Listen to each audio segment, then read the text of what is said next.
জাকাত বন্টনের খাতসমূহ আল কোরআনের কোন সূরার কত নম্বর আয়াতে বর্ণিত হয়েছে?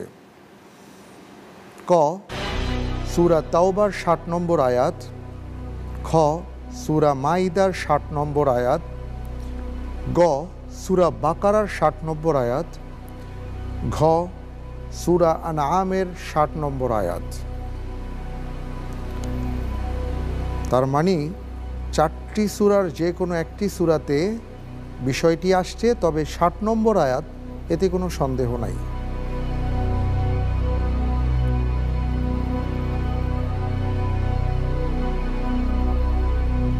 ইন্নামাস সাদাকাতু লিল ফুকারা ওয়াল মাসাকিন ওয়াল আমিলিনা আলাইহা, এই সূরা তাওবার ৬০ নম্বর আয়াত। এটা উত্তর ক। উত্তর ক। লক করে দিচ্ছি। লক করে দেয়া হোক সূরা তাওবার ৬০ নম্বর আয়াত।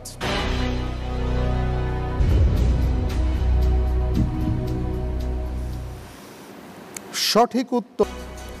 হাজী মোহাম্মদ মহসিনের দান করা যে বিশাল তহবিল ইংরেজরা 1816 সালে আত্মসাৎ করেছিল, কার চেষ্টায় পুনরায় মুসলমানদের শিক্ষার জন্য সেই অর্থ বরাদ্দ করা হয়?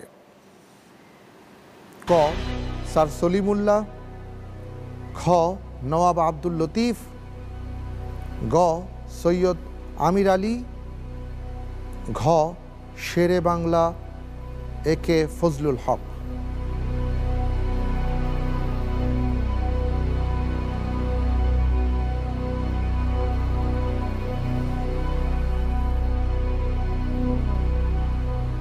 বেশি সন্দেহ হলে আপনার হাতে আরও একটি লাইফলাইন রয়েছে, সেটি ইউজ করতে পারেন।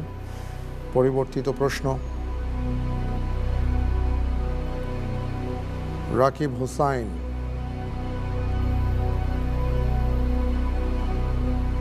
খ নওয়াব আব্দুল লতিফ। খ নওয়াব আব্দুল লতিফ। লক করে দেব? জি ইনশাআল্লাহ। ঠিক, ইনশাআল্লাহ। দেখা যাক কি হয়। লক করে দেয়া হোক খ নওয়াব আব্দুল লতিফ।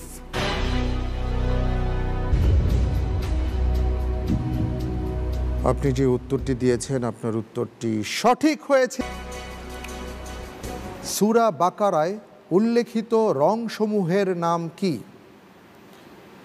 ক হলুদ, সাদা ও কালো, খ সাদা, হলুদ ও সবুজ, গ হলুদ, সবুজ ও কালো, ঘ সাদা, কালো ও সবুজ।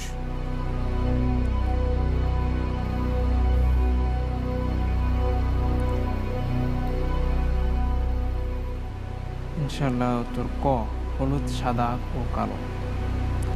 লক করে দেয়া হোক ক হলুদ, সাদা ও কালো।